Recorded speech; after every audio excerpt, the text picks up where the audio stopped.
Joe Rogan and Candace Owens are both saying something doesn't add up about Charlie Kirk's case. And when you hear what they've found, you're going to understand why so many people are questioning everything. I want to say one more thing rather explosively. Look, Joe Rogan and Candace Owens are raising serious suspicions. And you were right to click, because what they're revealing is shocking. In this video, you'll discover exactly what Joe Rogan said about the weird details that don't make sense. You'll hear Candace Owens' explosive revelations from her own investigation. And we are talking about some video clips that will be played later in this video. And you'll see why both of them believe the official story has major problems. We're talking about impossible weapons, decoy suspects who somehow show up at every major tragedy, text messages that sound fake, and a widow who seems way too happy. This whole thing is sus, and people are finally starting to ask the right questions. I want to say one more thing rather explosively. 3 people told me off record. 2 people who have this in a written communication from Charlie. Before we get into the suspicious stuff, let me catch you up on what happened, because you need to know the basics first. Charlie Kirk was the founder of Turning Point USA. He was a big name in conservative politics. Young guy, only 31 years old. On September 10th, 2025, he was doing a student Q&A event at Utah Valley University. That's when he was shot and killed. Within just 33 hours, authorities arrested a 22-year-old named Tyler Robinson. They said he did it. Case closed. Done deal. But here's where it gets weird. Candace Owens did her own investigation, and she found some seriously disturbing things. Charlie Kirk told 3 people the day before he died that he thought they were going to kill him. 3 people the day before. And Joe Rogan, he looked at the official story and said it's bizarre. Too many things don't add up, from weird weapons to impossible timelines to suspects that make zero sense. So let's break down exactly what they found, because once you see these details, you're going to have questions too. The very day before Charlie Kirk died, he expressed that he thought he was going to be killed. He told these people, I think they're going to kill me. Okay? He did not express that to me, so I am telling you this based off the testimony of 3 people. And I am saying this because I hope that these people, who I think are good, will be inspired to come forward with that. Now, again, those conversations I had were off record. I honor that. If I say it's off record, it stays off record. But I'm hoping that watching what I am doing and feeling the energy that is rising across the world for people who want to know what the heck happened on 9/10, that, you know, they will be brave and they will say, yeah, Charlie did the day before he died think that he was going to be killed, and maybe tell us, who is they? Well, for once and for all, who is they? Who is the they that he thought were going to kill him? Let me start with the most chilling part. Candace Owens revealed something that should have been front page news everywhere, but it wasn't. The day before Charlie Kirk died, he told 3 different people that he thought he was going to be killed. Not weeks before, not months before, the day before. And this isn't just rumor. 2 of those people have written communication from Charlie, actual text messages, actual proof that Charlie knew something bad was about to happen. Listen to what Candace said. 3 people told me off the record. 2 people who have this in a written communication from Charlie. The very day before Charlie Kirk died, he expressed that he thought he was going to be killed. He told these people, I think they're going to kill me, okay? Think about that for a second. Charlie Kirk knew. He warned people. And less than 24 hours later, he was dead. So here's the obvious question. Who is they? Who did Charlie think was going to kill him? And why isn't anyone investigating this? Candace is hoping the people Charlie talked to will come forward publicly, because right now, this information is being ignored, and that's a problem. Now let's talk about something even stranger, a military plane. Candace Owens revealed that on the day Charlie Kirk was killed, a military plane flew from Texas to Utah. It got there right around the time Charlie was shot, and then it dipped really low over the area, tail number N1098L. Why would a military plane be there at that exact time? What was it doing flying that low? Candace points out that this plane had been used by the military before. It was owned by LaSalle Aviation LLC, but it was being contracted out. By who? Nobody's saying. And here's what makes it even more suspicious. Candace has been saying from the beginning that this was a military operation. The more you peel back the onion, it is very obvious this was a military operation. So if this really was just one 22-year-old acting alone, why was there a military plane circling the area? That doesn't make sense for a random shooting, does it? Candace even called out the FBI director, saying, "Hey, Kash Patel, most transparent ever, except when it comes to Epstein." What's up with this plane? Certainly you have knowledge of who contracted this plane. But guess what? No answers. Just silence. And when people don't answer obvious questions, that makes you wonder what they're hiding.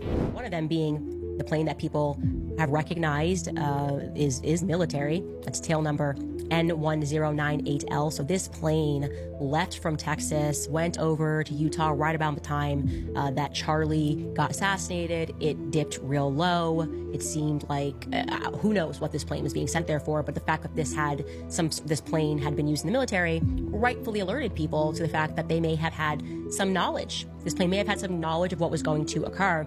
But one thing I want to clarify for you is that that plane was being contracted. You guys noticed that it was owned by LaSalle Aviation LLC. We are awaiting more information, but I just wanted to let you know that you recognize that. It is strange. It did happen. There's no question. I've been saying from the beginning, this was a military operation. It's very obvious. The more you peel back the onion, it is very obvious this was a military operation. So it's fitting that you would have a plane that the military certainly uses. Now let's get to what Joe Rogan found. Because when Joe heard the official weapon story, he immediately called it out. The official story says Tyler Robinson used his grandfather's World War I rifle, an antique gun with no serial number. That's already weird. Why would a 22-year-old use a gun that's over 100 years old? But it gets crazier. Officials claim Tyler took this rifle apart, stuffed all the pieces into a backpack, climbed onto a roof, and then reassembled it up there before shooting. Joe Rogan laughed at this. Listen to what he said. They said that he took it apart and then put it back together again. Shut the f*** up. Do you know how much time it would take to do that if you were highly skilled? To disassemble a rifle so that you can get it in a backpack. And by the way, not gonna fit. Not gonna fit. Joe's absolutely right. Have you ever seen a World War I rifle? Those things are huge, they're heavy, they're long. You can't just take one apart and put it in a backpack like it's a toy. And even if you could somehow fit it, how long would it take to reassemble? You'd need tools, you'd need time, you'd need training. This isn't something a random 22-year-old can do on a rooftop while people are walking around below. Joe summed it up perfectly. This story is horseshit. Like, none of these things make any sense to me. And he's right. The weapon story doesn't hold up under even basic questioning. Here's the other thing. They said that he took it apart and then put it back together again. Shut the fuck up. Do you know how much time it would take to do that if you were highly skilled? To disassemble a gun. To disassemble a rifle so that you can get it in a backpack. And by the way, not gonna fit. Not gonna fit. In a backpack. And then somehow or another reconnects it once he gets off the roof? What? This story is horseshit. Like, yeah. none of these things make any sense to me. Like, you're telling me that this kid who's not military trained, this guy, first of all, how did he get to the roof? How come nobody was looking? How come nobody was like, there's a direct line of sight between where he's sitting and those roofs? You guys didn't check? You don't have a drone? Like, that's insane. So he's on the roof, he shoots, he jumps from the roof. He jumps down 14 feet. Okay, now we need to talk about the decoy guy, because this is where things get absolutely insane. Joe Rogan talked about an older man who was at the scene. Right after the shooting, this guy started yelling, "I did it, I did it." And apparently, he even took his pants down. Yeah, seriously. Now that's already really weird. But here's the part that makes no sense. This same guy was allegedly at 9/11. He was at the Boston bombing. He called in fake bomb threats at other places. What are the odds? Joe Rogan asked the perfect question. How are you at all these different things? What are the odds? Like, if someone ran it through one of the ChatGPT perplexity things, what are the odds this guy would be at all those different events and be involved? Like, zero. Either this guy has the worst luck in history and just happens to be at every major tragedy, or something else is going on. Maybe he's professionally insane, as Joe put it. Maybe he's a plant. Maybe he's there to confuse everyone. And then, right after the Charlie Kirk incident, this decoy guy gets arrested. But not for anything related to the shooting. He gets arrested for child-related charges, which conveniently makes it impossible for anyone to interview him about what he saw. I mean, come on. Does that seem like a coincidence to you? Because it definitely doesn't seem like a coincidence to Joe Rogan. There was that one guy who was the decoy. All right, so you got this guy who's an older guy who starts yelling out. Didn't he take his pants down? He took his pants down. This guy was at 9/11. He was at the Boston bombings. All the hits. He called in a fake bomb at another place. And then he did this at this thing. So somehow or another, this guy has the state of mind that the moment someone gets shot, he yells out and says, I did it, and takes his pants down or something like that. I don't know exactly what he did. Then, ready for this? He gets arrested for child porn right away.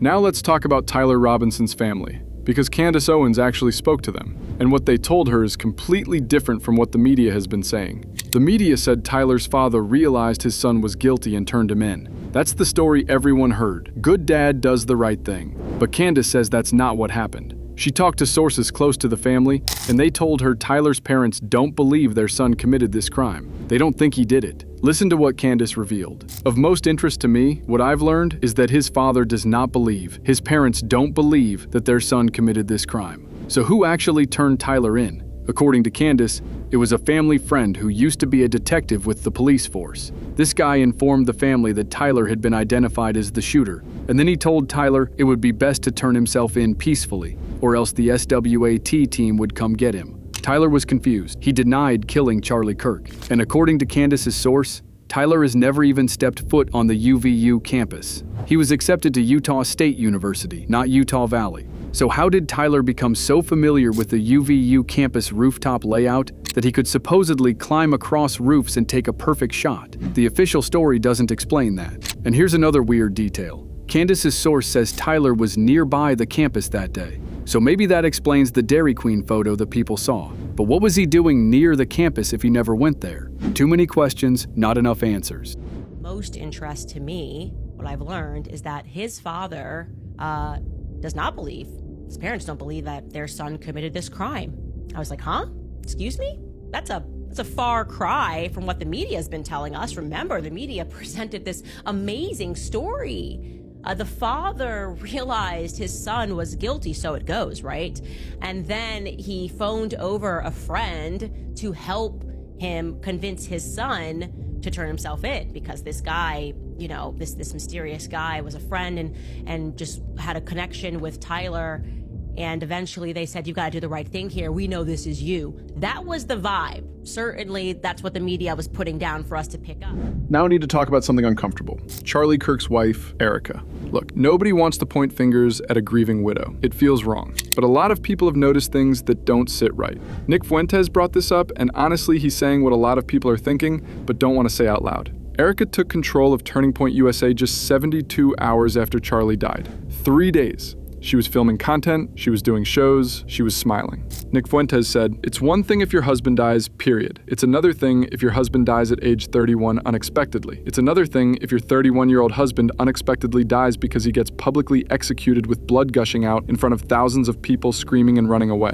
And he's right. If your husband gets shot in front of everyone, you'd think you'd need more than 72 hours before you're hosting shows and talking about how much business the organization has. Nick added, "Everyone was thinking it. No one wants to say it because it's inappropriate. It's insensitive. I'll be the one to say it. I think it's super inappropriate. I think it's weird. It's bizarre. Something is off there, and I don't like it." Again, everyone grieves differently. Maybe this is how Erica copes. But when money is missing from the organization and Charlie was planning a major audit right before he died, these questions become important. I don't know. It's one thing if your husband dies, period. It's another thing if your husband dies at age 31, unexpectedly. It's another thing if your 31-year-old husband unexpectedly dies because he gets publicly executed with blood gushing out in front of thousands of people screaming and running away. That's like something that's... Speaking of that audit, let's talk about the money, because this might be the most important part. Just 1 week before Charlie Kirk died, he announced a massive internal audit at Turning Point USA. He said millions of dollars were missing. Millions. And he was going to find out where it went and who was responsible. 1 week later, he's dead. You do the math. Candace Owens also revealed something strange. She had a vivid dream where Charlie came to her and told her he was betrayed. Now, you don't have to believe in dreams, but Candace does. And she felt strongly that the truth about who betrayed Charlie is going to come out soon. "I don't know who exactly it is that betrayed him," Candace said, "but I also felt in the dream that it is soon going to be revealed, that it's actually inevitable, that it is going to be revealed, that there is nothing and no one that is going to stop the truth from coming out, and it is going to have international consequences." International consequences. That's a big statement. What could Charlie have known that would have international impact? And why aren't the people closest to Charlie demanding answers? Candace pointed out that Tucker Carlson, Megyn Kelly, and herself are the ones asking questions. But the people who worked with Charlie every day? Silence. Why hasn't anybody made that move to vindicate what I've been saying about what he was going through? That registers to me as very suspicious, Candace said. Someone says she doesn't believe Charlie Kirk was killed by Tyler Robinson because Kirk appeared to her in a dream. Yeah, this is what I wanted to get to real quick. Said, had a vivid dream this weekend, and Charlie came to me and he told me that he was betrayed. And so for me, you don't have to believe that, but I do believe that.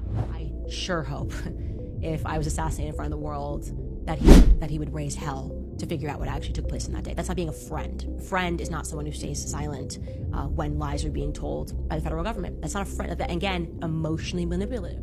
Let's go back to when this first happened, because Joe Rogan's immediate reaction on his podcast shows how shocking this was. Joe was recording when news broke that Charlie Kirk had been shot. You can hear the disbelief in his voice. This just happened. We just found out that Charlie Kirk got shot. It's fucking awful. And is he dead? Joe was looking for information in real time. He was checking Twitter. He was trying to figure out what was happening. And you can hear how surreal it felt to him. It doesn't seem real, Joe said. It seems very surreal. It's going to take a long time before we reference this as something that happened. Joe also talked about how divided the country is, and how some people will actually celebrate Charlie's death just because they disagreed with his politics. No one deserves this, folks, Joe said. No one that has different opinions. No one deserves that. But I know people are going to celebrate it because this is a fucked up time and people have really fallen into this trap of us against them. He's right, and that's exactly what happened. Some people did celebrate, and that's disturbing. This just happened. We just found out that Charlie Kirk got shot. It's awful. And is he dead? That's what was just One of the guys out there just said it was spoken confirmed that he's dead. in the lobby was just I've been looking. I haven't seen anything that said confirmed. Whoa. murder for having a different opinion from somebody else. Yeah. Different ideology from somebody else. So why does all of this matter? Why should you care that Joe Rogan and Candace Owens are questioning the official story? Because when major voices start asking questions, it means something is wrong. When details don't add up, citizens in a free society should ask for answers. That's not conspiracy theory. That's common sense. Candace Owens pointed out that she's being attacked for asking questions. People are saying she should just shut up and let the family grieve. But she fired back. They want us to suddenly believe the best way to honor Charlie is to shut up, the exact opposite of what he quite literally laid down his life doing, answering questions. She's right. Charlie Kirk spent his life asking tough questions and having debates. So the best way to honor him is to ask questions about what really happened to him. And Joe Rogan made an important point about all the confusion. If you want people to lose all faith that anyone is going to solve anything, you add a bunch of wacky shit that doesn't make any sense and you spam it out there at the same time. Maybe that's the point. Maybe all these weird details are there to confuse us so much that nobody knows what the truth is anymore. Answering questions. Turning point. Answering the questions is what he was doing in the second that he died, okay? And we all are feeling spiritually the same way, so I'm just going to say it. They're not grieving right. It's not up to us to decide how people grieve, but I will say unequivocally that you shouldn't grieve by lying or by gaslighting. Is that fair? Can we all agree? You should not grieve by lying and gaslighting the public. You had a bunch of, if you're going to kill a guy, you had a bunch of other wacky shit that doesn't make any sense and you spam it out there at the same time. You leave a gun that didn't do it out in the woods. You do a bunch of shit like that. Let's wrap this up. Joe Rogan and Candace Owens have both raised serious questions about Charlie Kirk's case. We've got a weapon story that makes no sense. We've got a decoy suspect who somehow shows up at every major tragedy. We've got Charlie warning people the day before that he thought he'd be killed. We've got a military plane circling the area. We've got a widow taking over the organization in 72 hours. And we've got millions of dollars missing from an organization Charlie was about to audit. So here's the big question. Was this really just one 22-year-old acting alone? Or is there something much bigger happening that we're not being told? I don't know the answer, but I do know the official story has more holes than Swiss cheese. And when people like Joe Rogan and Candace Owens start asking questions, maybe it's time we all pay attention. What do you think? Do these inconsistencies make you suspicious? Drop your thoughts in the comments below. I read every single one, and I genuinely want to hear what you're thinking about this. If you want to stay updated as more details come out, hit that subscribe button and turn on notifications, because something tells me this story isn't over. Thanks for watching. I'll see you in the next one.